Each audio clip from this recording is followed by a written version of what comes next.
Okay, so here we are. Okay, so hello everyone, and my name is Caillou. You can call me Kai. I'm the ambassador of ADPList in Greater China, and I'm your host of the session today. And thank you for everyone who joined the session. And today we have our distinguished speaker, Mirza, who is going to give us an amazing speech, amazing presentation of the topic, grow into leadership by product managing your career. And I think when for this session, it's not my stage, it's the entire Mirza stage. So, hey Mirza, how are you? Hey Kai, hey, I'm doing great. Thanks for that. Thanks for that amazing intro. And hi everyone, welcome. I'm super excited to talk to you today. Yeah, that's amazing. So I think it's time to just hand the stage to Mirza. And at the same time, if you have any questions that you want to ask, if you want to, just shout out, you can just put it into the QA on your right hand side of the bar. You can find it at the QA session. You can post your questions. And after the presentation, we'll have time for the Q&A. And so now, Mirza, let's go. All right. Let me just share my screen here and we can jump right into it. Alrighty. So everyone, pleasure to be here. Thank you so much again, ADPList, for the invite to do this. I'm super excited to be with all of you.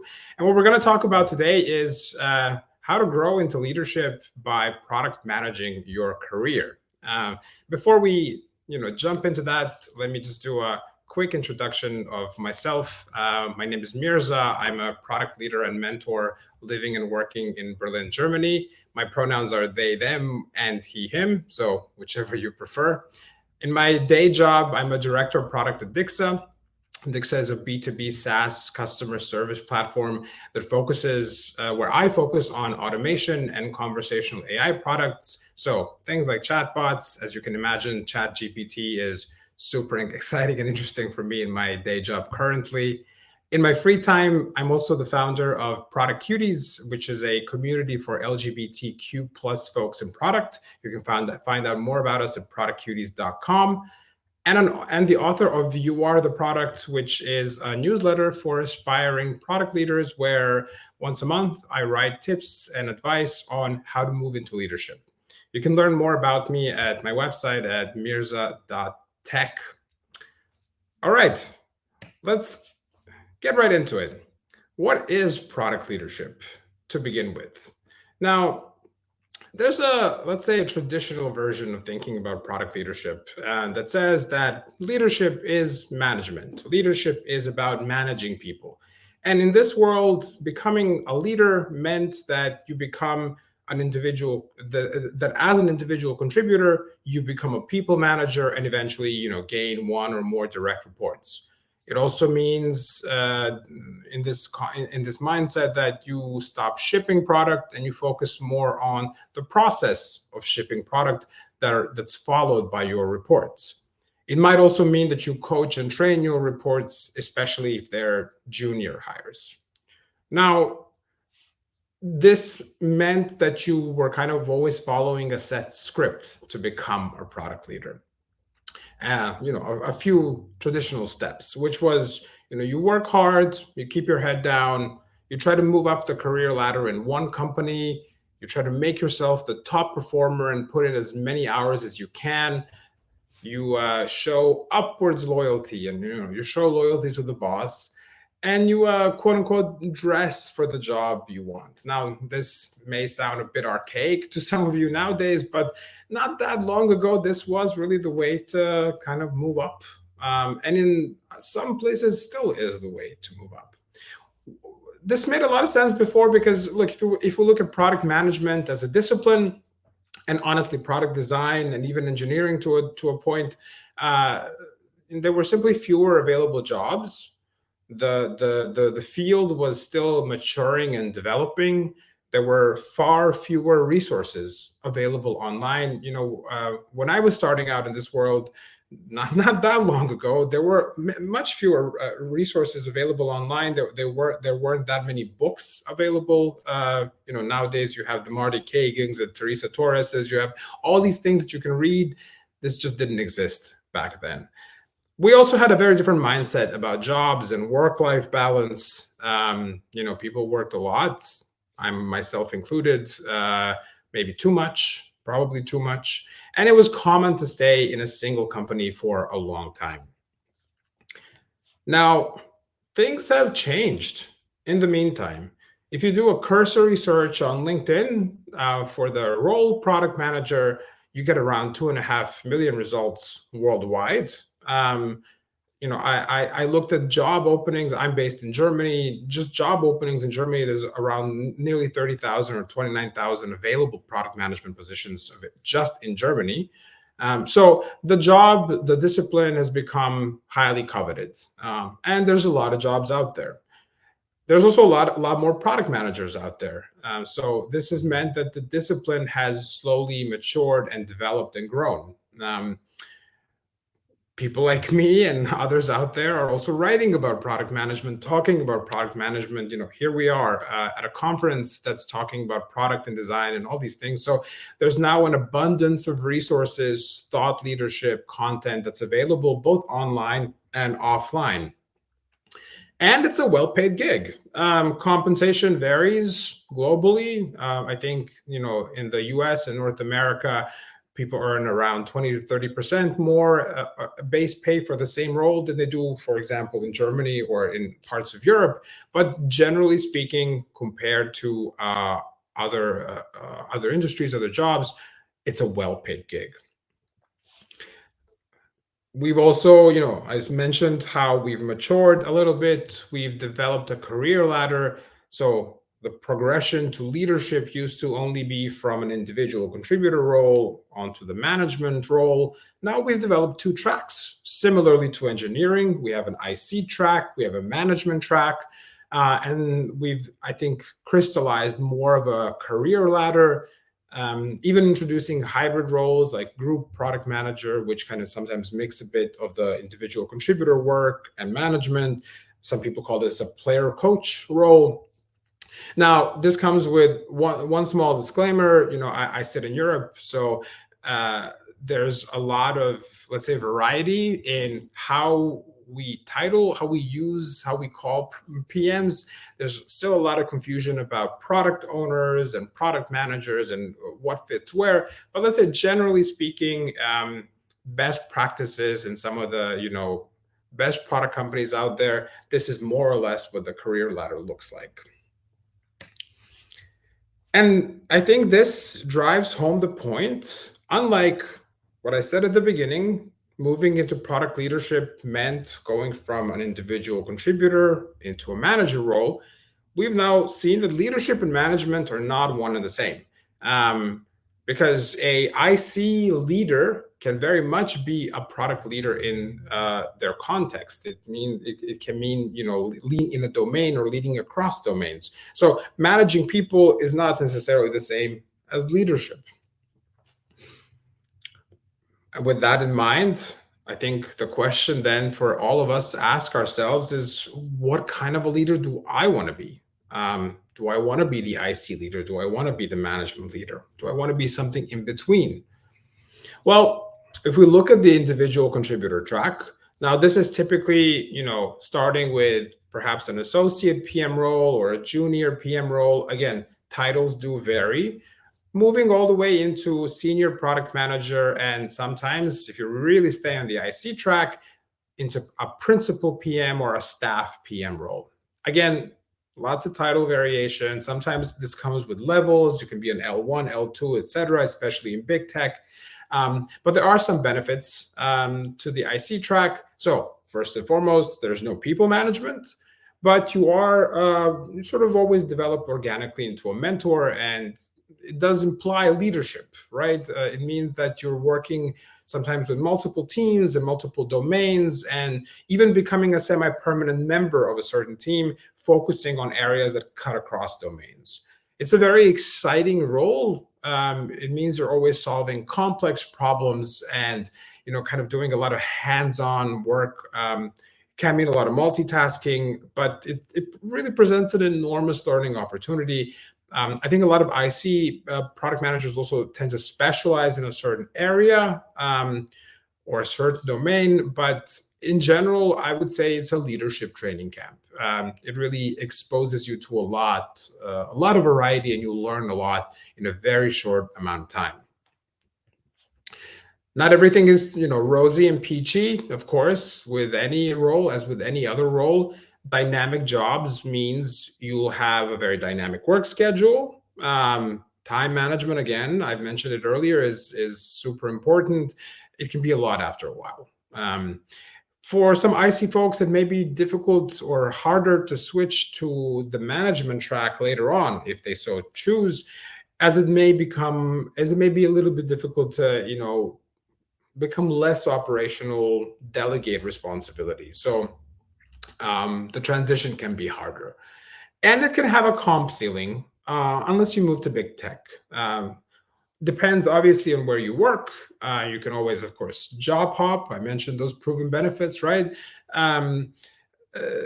So there's other things that you can do, but generally it can have a compensation ceiling unless you decide to move to big tech, where then compensation, of course, grows. If we look at the management track, now I'm going to start with some of the truths about management track, because I think we all get to hear a lot and often about the benefits and, all the beautiful things about being a manager and moving up into management. The truth about management is that managers have to take care of others. Now, whatever stress and pressure you had as an IC product manager can double, triple, or more as a people manager. But what's funny about this is that it's no longer your stress, no longer your demands. Now it's the demands of your reports, plus all the usual stakeholders. The other thing is that some managers think that it's their job to whip reports into shape.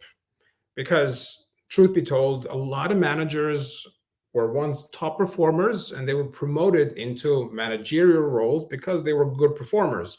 But what drove their personal success, their personal standards, are no longer what drives the success of their reports or the areas and domains that they're responsible for. This means also that there's a completely different skill set required for management. Now, I don't like this separation between hard and soft skills, because honestly, there's nothing soft about soft skills. Managing people just requires a completely different set of skills. And if you think of emotional intelligence, empathy, creativity, problem solving, teamwork, etc., these are very difficult and complex skills to develop and require years and a lot of experience. So managing people requires a completely different set of skills that are more what we call soft skills. And this is the fundamental truth about management. You only succeed if your reports succeed. It's no longer just about your personal success. It's about the success of the people that you manage. So that requires a mindset adjustment. And I would say an adjustment in how you behave. Great product leaders try to create opportunity for others. This means committing to creating opportunity for people that also come from underacknowledged, underserved, and underrepresented groups. It means leveling the playing field so that more people with diverse backgrounds, diverse ideas, diverse opinions can come in and shake things up. This is how innovation happens. It then also means that you have to commit to propelling your reports in their existing roles, enable their voices, their diverse voices, to express opinions, give them a chance to participate in the decision-making, and help shape product philosophy and ethics. This only works when we all talk to each other as equals, as peers, and help each other grow in our roles. Lastly, it's about helping your reports build great careers. I think a lot of managers are overly focused on, working with your reports and, making them succeed in the confines of the job.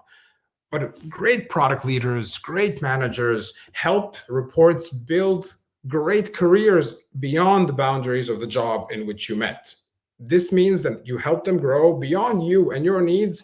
And yes, sometimes it means you help them leave you, help them move on to the next job, because this is how we create a dynamic, exciting, innovative work environment, not just in our job, but in any job and our industry at large. So let's move on into more practical territory here. What can you do to become a product leader? How do you become a product leader? Well, it's not easy. Around 16% of all product folks across the globe are in leadership roles. So that's less than 1/5. Obviously, a tough gig, difficult to move up into roles, into leadership. Whether it's IC or people management doesn't really matter. I counted both in this statistic. Well, you first and foremost, we have to talk about achieving the perception that you're leadership material, because obviously you have to know, you have to get noticed. So yes, the first thing that everyone will always tell you, and I'll say it too, is become competent in your job, become a competent individual contributor. Now, I think there's an important caveat to this.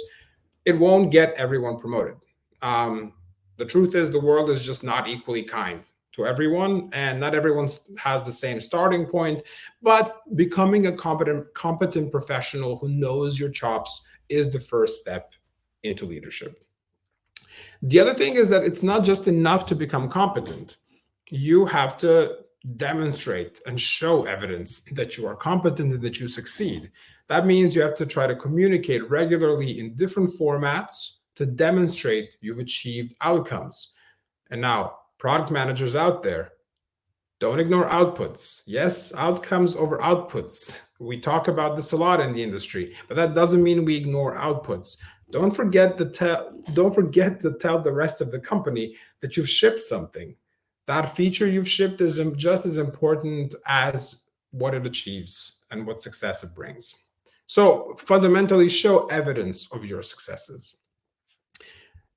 This also means that you have to become comfortable with taking the spotlight. Now, I know this is hard for a lot of people.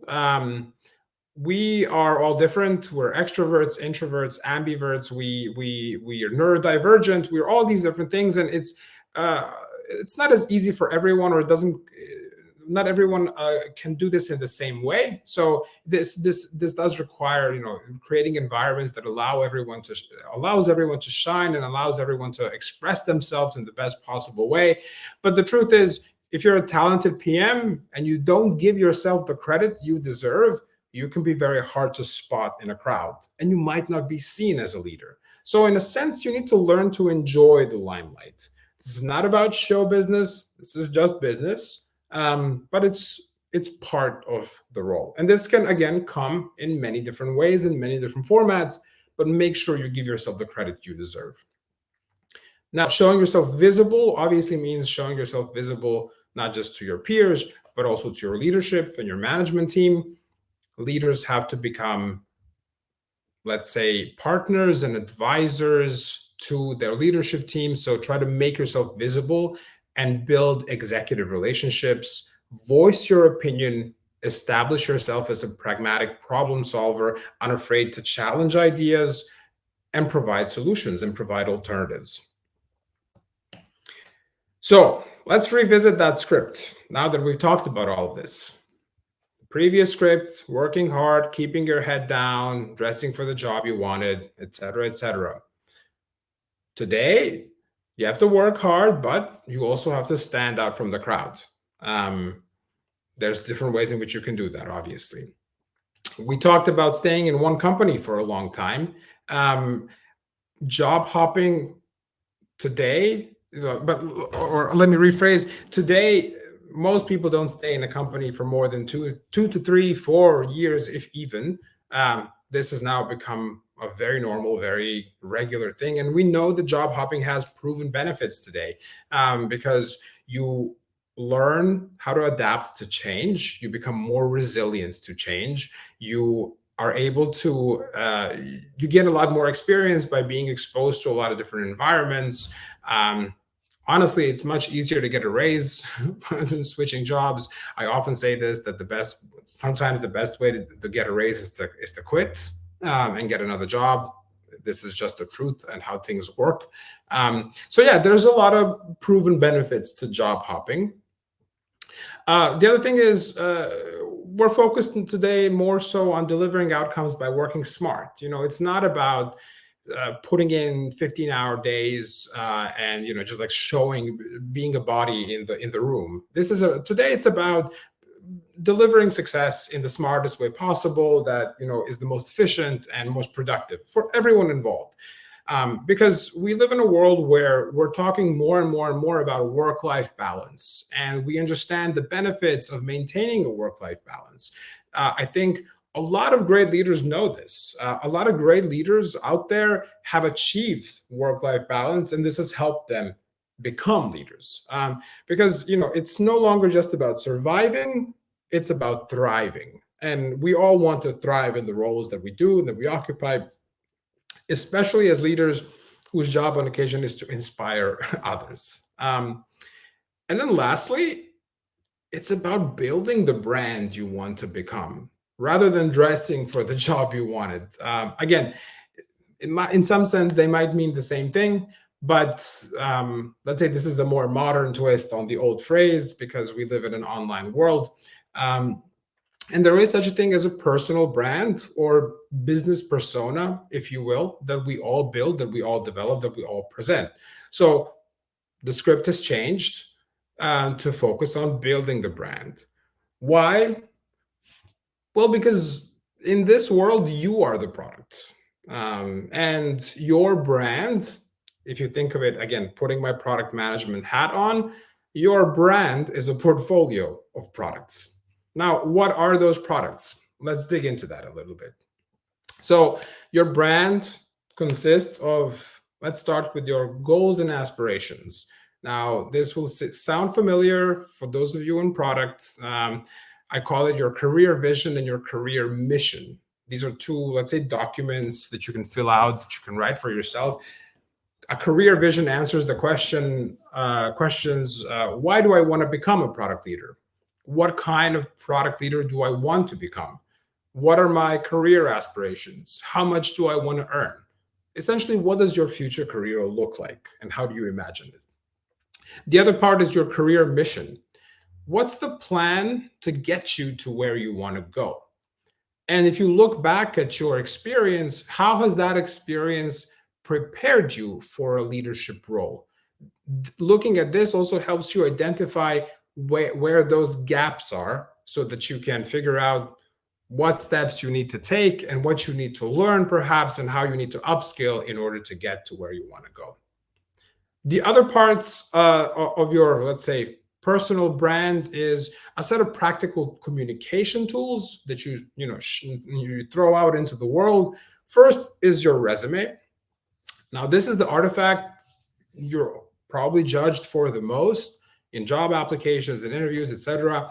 And a surprising number of folks out there never really evolved their resume.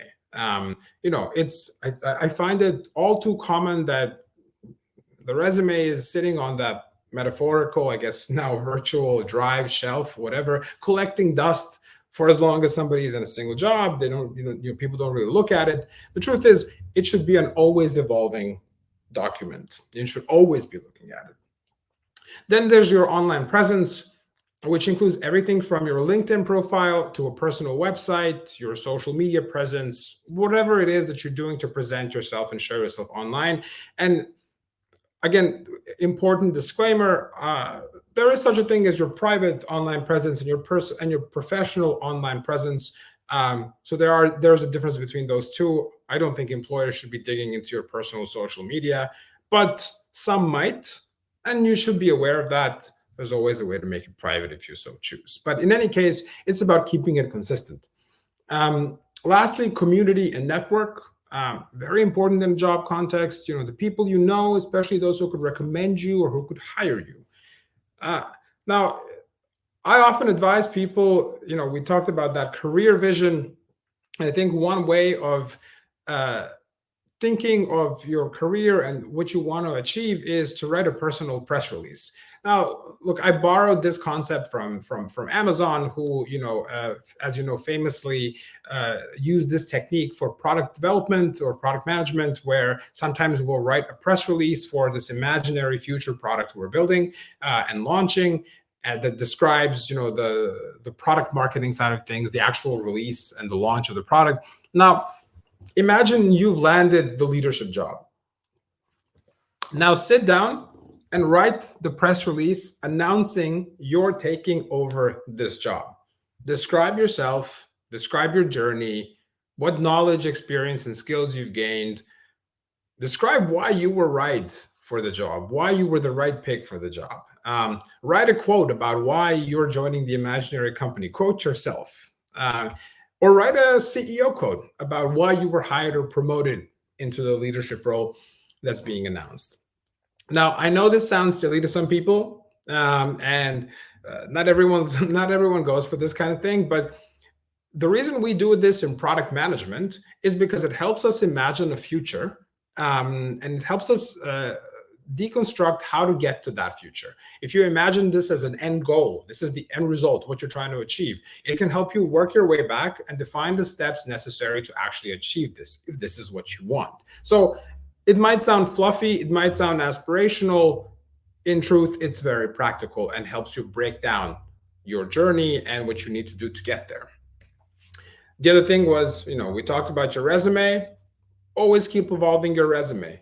And, a couple of pointers: keep it one page long. I mentioned this to my mentees a lot. If an executive with 30, 40 years of experience can find a way to summarize their experience into one page, look, so can you. So can all of us.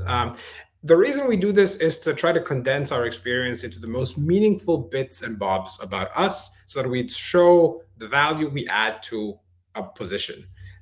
It's important your resume is legible and that you're not, just dumping everything you've ever done into this document, but rather focusing on the value and the quality of the things that you've done that showcase success you've achieved in a certain industry, in a certain role. The other thing you should focus on is sprinkling skills in how you describe your jobs. So a lot of people, bundle skills into this like one skill section. At the end of the day, I think it would be great if you would try to explain how those skills have been applied in your job descriptions and in the roles that you've done. I think there's great examples of this online. I'll share a link. I think the best example I've seen of how to do this is by a guy called Diego Granados, who is a product coach. So I'll share a link in the chat after this so you can all check it out. But yeah, there's a lot of good examples of how to do this online. But ultimately, think of your resume as an evolving product. Your resume tells a story, and what's important is the story stays consistent and honest and authentic. And lastly, this is a pointer for perhaps for especially those of us in Europe where titles are all over the place. So, if your company called you a product ninja or a product owner or whatever, but you were actually just a product manager, you should try to explain that. I think it's important that we achieve this you achieve this consistency and mutual understanding with whoever is trying to hire you, perhaps. Now, I mentioned your online presence. Just like your resume, try to make your online presence consistent. Your LinkedIn, your social media, your personal website, if you have a portfolio, etc. Make sure you're telling the same story as your resume, using the same language. It's important for consistency. It's important for, kind of developing this brand. If you think of a brand, of any brand, you're always looking for markers of identification across different experiences. Even small things, just using the same font, same typeface. These are important things. Again, don't show everything. Limit the information you present to what's important, what's truly important. Less is more. If you think of, your skills, your experience, your characteristics as features. Try to avoid feature bloat in how you present yourself online. And my last message to you for the day, to wrap up, is be ready to fail. The path into product leadership is thorny and long. It's about trial and error. And this is where, product managing your career really applies. As product folks, we fail a lot. We have to fail to learn. This is how learning works. This is how growth works. So this is about, the message here is to try to build a little bit of that resilience necessary in order to grow and develop in your role. And to get you going and set you on this path, trying to be very practical here, I'm sharing with you a practical tool you can use that I've developed. It's called the Product Leadership Canvas. You can download it for free by scanning this QR code or visiting my Figma community site at the link below. It pulls out some of the things we talked about here and just gives you a canvas that you can try to fill out for yourself to provide a picture of where you stand, what you need, where the gaps are, and how to get there. All right, I'll again share a link to this in the chat. But for now, I want to thank you for paying attention and listening to this talk. And if you have any questions, I'm more than happy to answer them. And if you want to learn more on how to become a product leader, you can visit my Substack at youaretheproduct.io, where I talk in great depth about all of this. And that's it. Ready for questions. Wow, that is amazing. I saw so many people who quote your message, and I think they're super impactful. And thank you for the amazing sessions. And right now we are going to have we'll have a couple questions though.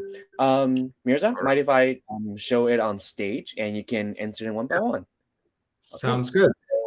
First one, how to grow into leadership as a designer? That's a great question. I like to think that everything I talked about here honestly applies not just to product managers, but applies to pretty much anybody in product, whether that's design or engineering, etc. I think some of these same principles really apply across the board. One thing I will say, though, about design and designers, product design is an often underrated and underappreciated role in a lot of tech still. Unfortunately, we have a long way to go, I think. So what's important is to, as a designer, show yourself as somebody who can, essentially think business and talk business. How does the design work that you do apply and contribute to business success? I think this is something that a lot of designers often perhaps don't consider enough of. And it's, I understand that it's hard to get a seat at the table sometimes. So that's one thing, try to connect the dots between how design work connects into business success and outcomes. The other thing is to partner. My partners in crime are always designers.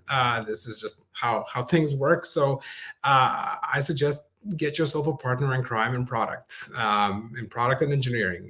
Do that product trio, build that trio, and present a unified front. So I think this is another way for you to move up and develop into leadership. Hope that answers your question. Okay. Amazing. Next question.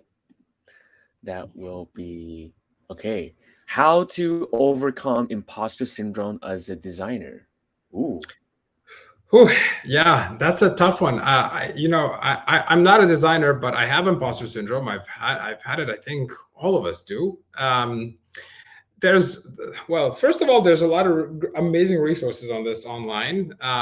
There's a book that, if you give me a second, I will find it for you and share it in the chat. That I recommend reading, actually, by a friend of mine. Give me a second. I'll find it after the fact. But look, I think the most important thing about imposter syndrome is to admit that you have it, first of all, and accept that you have it, and to talk about it. I think we're trained and even brainwashed a little bit into not letting ourselves be vulnerable and open about the things we're feeling. So we're trying to, and especially if you want to grow into leadership, we have this idea that we're supposed to be this like machines, and never show feeling and never show emotion and never admit we have imposter syndrome. Honestly, the first step into overcoming imposter syndrome is to just talk about having imposter syndrome with others around you. Then you'll realize that everyone else does. So I think that's the first step. The other step is to bite your tongue and just throw yourself out there and into it. Show the work that you're doing. You'll see it's never going to be as bad as you think it is. That's been my experience, at least. Hope to answer Kushai's questions. Next one will be okay. There's a one that a lot of people upvoted. Let me show it on stage right now. I'm a UX designer, but highly interested to shift to product management. Do I necessarily need to opt for a degree, or can I make a shift being a designer? I think one of the best places to switch to product management from is being a designer. Honestly, I don't think you need a degree. I think a lot of stuff out there, a lot of product management certifications and courses out there are, well, not all of them. Some of them are good, but I think a lot of them are a waste of your money, to be honest.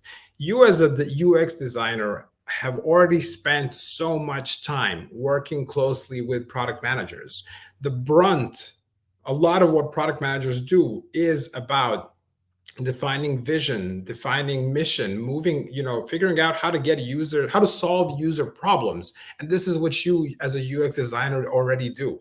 Your job is to figure out how to solve user problems in meaningful ways that generate business outcomes. So I think the leap, perhaps, and it relates to one of the previous questions, is to move more into thinking about the business value of things. While your focus right now is on usability and desirability, perhaps you need to expand your process to think more about business viability. So I think that's the shift. That's the mindset shift. But no, I think you're, as a UX designer, in a great position to move into product management. Yeah. Cool. Okay, so keep that in mind. And the next questions will be here. How do I work on my design skills as well as handle a team of 2 to 3 people? By Rishi.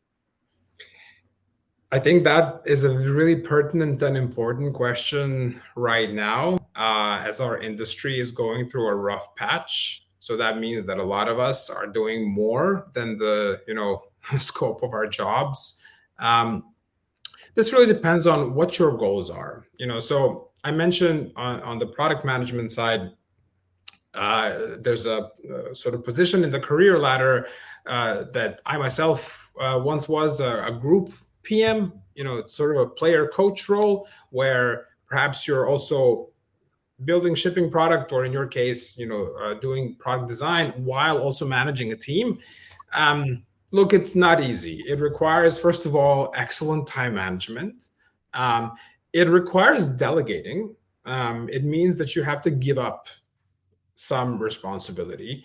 And it really depends on what you want to develop, what you want to grow of your skills. So what is important for you in your design skills? Do you want to continue to become a UX UI designer? Do you want to move into, well, essentially, do you want to be IC or do you want to manage people? The truth is you can't do both forever. At one point, there is a breaking point after which you need to continue. All right, so you want to be a UI UX designer. Well, then my question for you is, why are you managing people? Do you really want to be managing people? Perhaps you have to right now. Perhaps, that's what your setup is. But my advice would be to then try to find and think of how to get more into working in your desired role. Yeah. All right, so it's about your personal. Well, look, I think there's a breaking point after which you can't do both things. I know I've had it. I know most people have it. This is why eventually you have to opt for one track. So I think keep exploring it for as long as it works for you, but then try to figure out whether you really want to be managing people or just doing design. I don't think in the long term, both is not very difficult to sustain. Hope that answers your question. Cool. Okay. Next one will be here. So the questions is, so when you're transitioning from a product / UX design role to a PM role, what are the initial steps one should take? If we're good with stakeholder management, should tools be the focus, or understanding business acronyms and their effect on the team? Yeah, so this is a tough question. I think that it depends. When you transition into a PM role, depending on how senior you are, you may start off as a junior PM. So you're an associate PM. You might have to. You might have no choice. And in that role, your job is really to learn about execution. So it would really depend on what experience you have so far. So if you're a senior designer or a design lead who wants to transition into product management, you'll probably be transitioning into a more senior role already, which will mean that the focus will be on strategy, on business acumen, on understanding how to work with executives and management, and how to translate the work that your team is doing into the business success that you want to generate through it. If you're going to start off on a more junior level, it's going to be about that point I made earlier about becoming a competent IC. Learning how to develop execution skills, because you'll be given problems to solve. You'll be given direction. You'll essentially be told what to build, and this is perfectly normal because it's part of a learning process. So there's no clear-cut answer to this. I think it really depends on where you stand and how you migrate into the role. But look, every product manager, sooner or later, needs to learn how to think and focus on strategy, how to think and focus on business success, because product management is a business and strategy function first and foremost. There's a lot of us, there's a lot of variety in PMs. There's more technical PMs, growth PMs, etc. I think this is also kind of crystallizing as a bit of a separation. But at the end of the day, we all exist to drive business success forward. So yeah, good strategy, bad strategy. Richard Rumelt, read it. It will help you. Nice. Next questions. We still have several minutes, but we might need to chop up a little bit faster on each questions. But there are still like 5 to 6 questions left. But the next one, no, take your time. But the next one will be, I had a 1-page resume, but it wasn't getting shortlisted. That's when someone told me that ATS might be rejecting it for lack of keywords. So how to strike that balance between brevity and keywords? There's a lot of tools out there that you can Google to find out for the job and the position you're applying for, what are the relevant keywords. So like if you're it says you're a content designer and a UX writer, for you this might be keywords that showcase skills in this specific job. So try to figure out how to use meaty keywords, let's say. So the ones that really showcase that you've done the work in this area. So for product managers, this can be things like launching products or delivering business results or increasing revenue or reducing costs, etc. For you, it might be everything from the kind of work that you've shipped or the kind of work that you've contributed to, how your work has contributed to success. To be honest, I don't know what the relevant keywords for a content designer are, but I know they're out there. If you Google it, you can find recommendations for what to do. I think this is where this part of sprinkling skills these keywords and skills into your job description in your resume is really helpful and really important, because a lot of people, like I said, tend to bundle them at the bottom of your resume.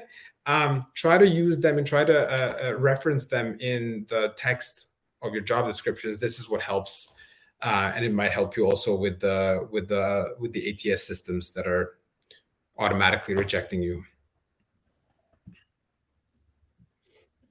Yeah. Okay. Next questions. Okay, so the questions will be: how do you define less is more in a resume ESP if you're done a lot of things / multiple hats for the company? That's a good question. And the truth is that not every job cares about every position you've had, especially if you've worn multiple hats. So I have a practical example of my own. Because I switched into product, I started on the data side of things and data management. I moved into business development and strategy consulting, and then moved into product. And I did a bunch of stuff. I have a non-linear CV, like a lot of people out there, that sprinkles a lot of different things. So what I try to do is I try to zero in and focus on those bits that are relevant for the job that I'm applying for, if I'm applying for a job. So I don't know, let's say you were a designer and maybe a UX writer and I don't know, a marketer before you became a designer.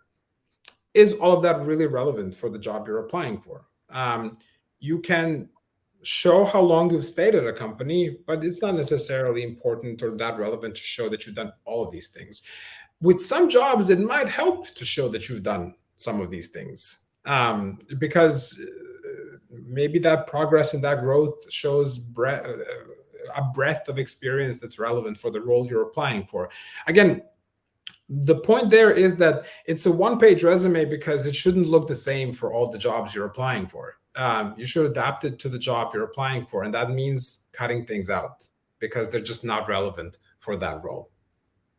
It's a tough it's a tough gig. Like I've had to cut my own several times and cut things out, and there's always, you shed a tear because you spent years on something, but it's really important that you do. Yeah. Yep. Hope they answer your question.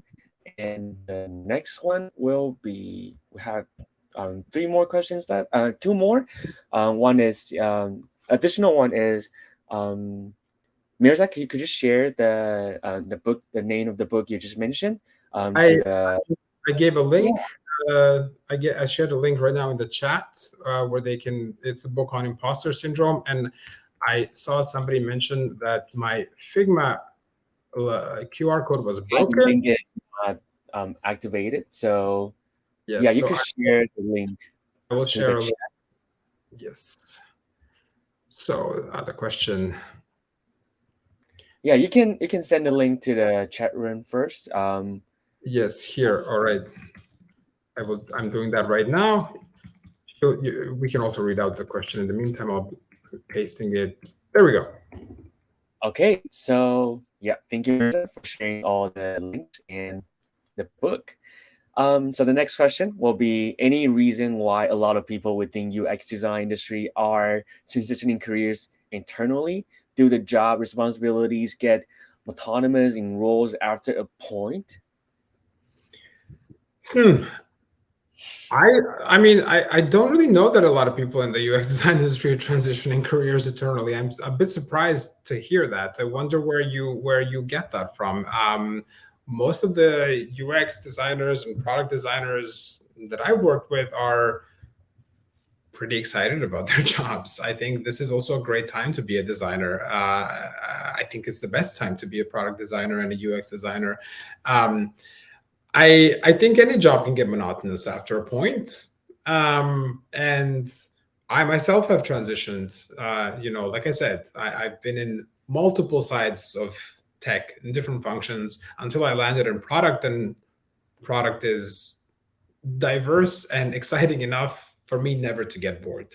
So yeah, I'm to be honest a bit surprised at this question. I don't see it. I don't see that people get that bored in UX design roles. I think if anything, they transition through industries, because then you expand your experience and you learn a bunch of new stuff. Yeah, actually, at the same time, there's a very interesting question, very related to this question by Azim. He asked, will UX design go extinct and replaced by PM as Alan Cooper predicted in 2018? I think they are very similar questions. And what's your opinion, Mirza? No. A short story, no. I do not see it happening. I think that design, product design, UX design, UX UI design, whatever you want to call it, and product management and product engineering are partners and equals that stand on they're the three pillars of doing good product work, and I don't see them disappearing, either one of them. The same question is being asked today because there's predictions recently about the demise of product management being subsumed into engineering. I've written about it recently. I will maybe also share a link to the article that I wrote about this, because it's the same prediction that Alan Cooper did in 2018 for UX design that an unnamed individual from Airbnb made about product management. I don't see it happening. Here I wrote about it at great length. The best products are shipped and best success is achieved by a team of peers and partners that work together to develop great product. I think it's impossible. The days of PMs doodling wireframes and bringing them to engineers to build are over, and good riddance. So no, I don't think so. Yeah, those are very interesting questions, and I think worth discussing for that. And I hope so too, because I'm a PM though. So I hope everything works well within the industry, and I think everyone has this purpose within the company and within the product development process though. So yeah, I think we answered all the questions, and I think from Dale, he asked, will this recording or the deck be available after the sessions? For sure, this is a recorded session, so you can access the sessions after the BeMore festival for sure. So yeah, you can come back after. Don't worry about that.